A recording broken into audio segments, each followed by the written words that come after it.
السلام عليكم أصحاب waxaan tusayaa canjeelo maasha Allah tab ah oo calooshan u fiican carruurtana ku jeclaanayaan burna aan ka suubsanayn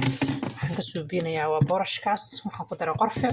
waxaan ku daray wax yar oo sokor ah waxaan ku daray cusbo yar waxaan ku daray xabad ukun ah daray wax yar oo baking powder ah baking powder la'aan ayadana ku shaqayn kartaa ma aan khasbina baking powder haysid ku shubay waa shiidaya marka hadda waa kan horaan ka dubay horaan ka qasay horaan kaga shubay saasay kaaga soo boodaysa dabka xataa uma baahanaysid inaad baxraysid wax burna kumaanaan darin oo ujeedaan asxaabay fixisada xataa waad iska dayn kartaa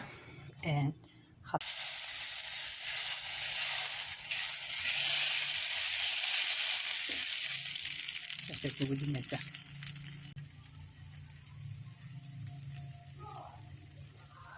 marka asxaabay بريسي باست ما بحن مركا إذن لا يهاي وحياة بدن باكو بدلان كرنا وليبا مركا دايت كو جرتو ساعتين وسيد الهو وآن أذك مركا وكاسا ساسد